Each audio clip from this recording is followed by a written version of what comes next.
Variables. So within coding, a variable is something which can change as your program runs. And you might be thinking, well, I can click on a button and make the background color change. I can type something into a text box, so I can make things change.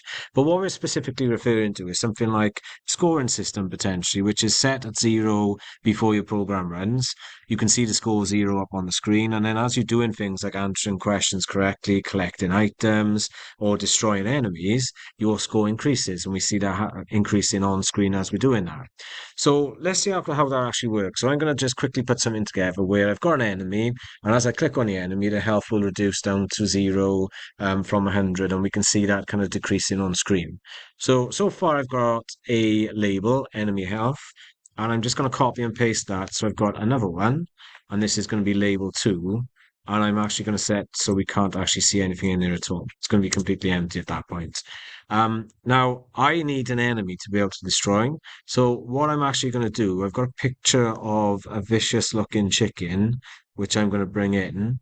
And if I scroll down to picture box and double click on that, and just drag that across into position, and this little arrow, which you can see at the top here, basically says, well, what is the image you want to bring in? So I'll need to go and find it because I've got it saved onto my PC. So I'm just going to import it in, and there it is, the chicken too. Like I said, ferocious looking chicken. So when I press OK, it appears there.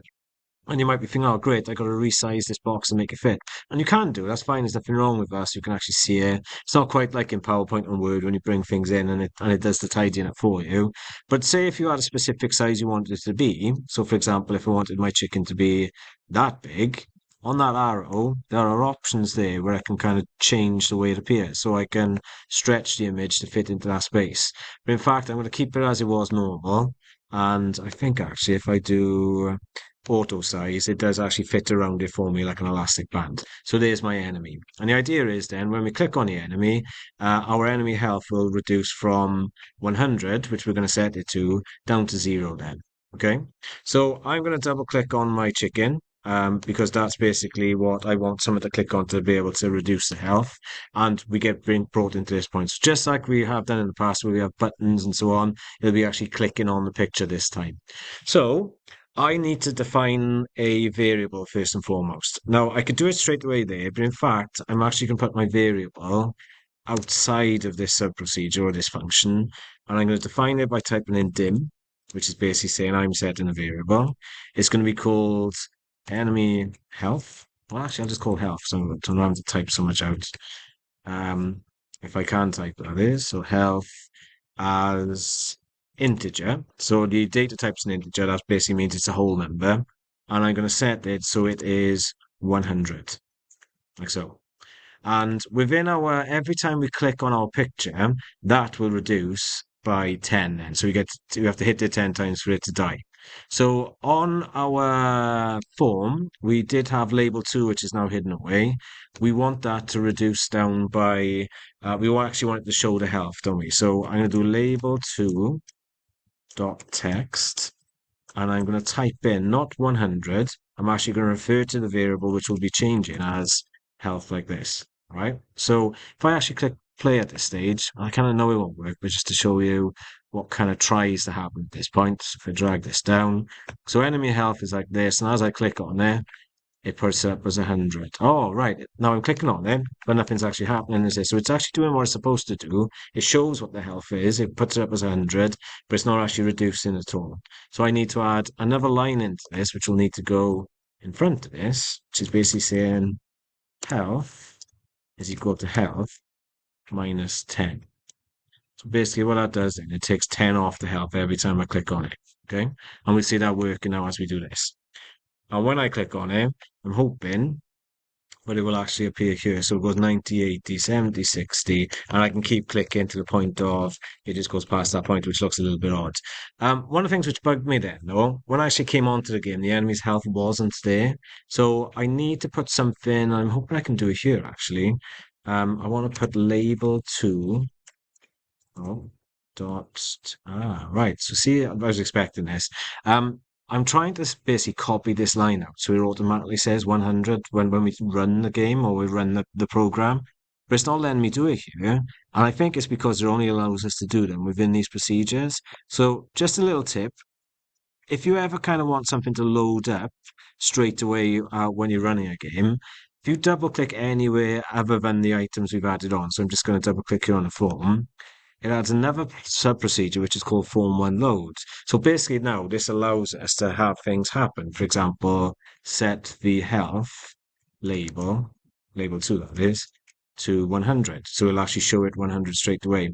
Now, the reason why I put this up here and not actually in amongst this is because if I had put this line straight into here, which would make it a local variable for this particular procedure, it means then that I couldn't actually access the word health or the variable health in here.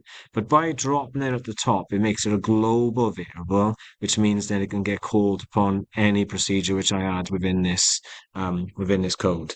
So if I go back onto this just to check that works, because so what should happen is then when we load up the form by running the project, it comes up with 100 straight away, which looks a little bit nicer. And then it goes down as we go down to this point here. Now, really, what we need to do here, when it does get to 0, we want it to say chicken is dead or game over or well done, you killed the chicken or whatever it is you want it to do. So in the last video, we talked about if statements. So we're going to have a look here and basically say if, I could do I, capital I, if health is equals, I think it's just equal like that to 0, then you want it to do a message box to say, I don't know, chicken dead or well done, something like that. Chicken dead, like that. And if it is not down to 0, so else, it does this for us then. So basically what this is saying here, and I'm just looking that because it doesn't like the look of that for some reason. See what the error message is. If must end with a matching end if. Oh, that's why, because there needs to be an end if at the bottom of that. So like that. And there we go. Let's get rid of that. So let's just have a look at this then. So if the health if health is down to 0, then a message box should pop up saying, "Well done, chicken is dead." If it isn't 0, which it shouldn't be straight away because it should be 100 and it goes down by 10 every time, then it should keep looping in this until we get to that point where it's 0 and it says chicken is dead. Now you can do this the other way around. If health is not equal to 0, if health is greater than 0, maybe I might have to change the syntax for that. But let's just see what happens at that point. So it's up and running. We're clicking away. So I haven't had any message boxes pop up. So let's keep going. Let's keep going. 20, 10, 0. Oh, there we are. So when it gets to 0, I have to click on it again and it does that. So I might need to change the syntax a little bit so it is greater than or equal to, or like I said, I basically maneuver it around then so it looks a little bit different.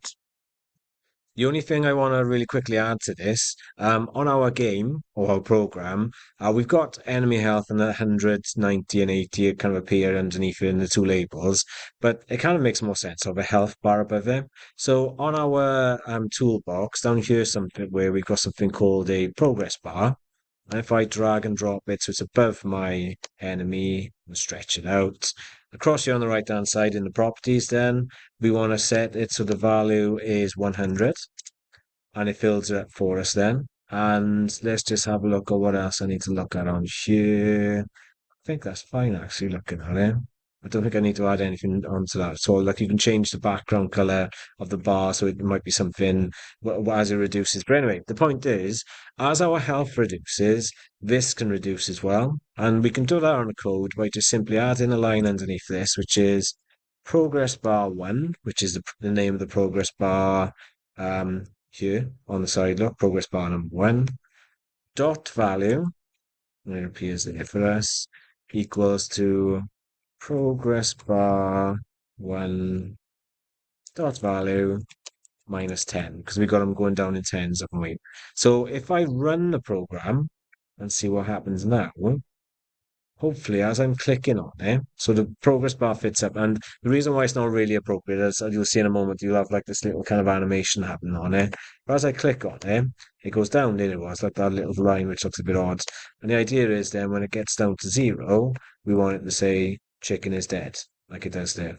Okay, so that's how variables work. And I know that was a very basic system. I showed you other bits and pieces. But really, variables are something which you can change as you go, which will change as the game goes along. So it could be enemy health, it could be ammunition, it could be scoring, your number of wins, it could even be how many times you try to log into something. So you have three attempts of logging into something, and then it says, sorry, you're not able to try again for 30 seconds or whatever it is. So that's how they work in essence. Now, what I want you to do, the tutorial itself is okay. There's nothing wrong with it, but I want you to have a go at it. But before you do have a go at doing the tutorial, have a go at putting yourself together like an enemy health thing as well. And we'll talk about what else we need to do during the lesson time.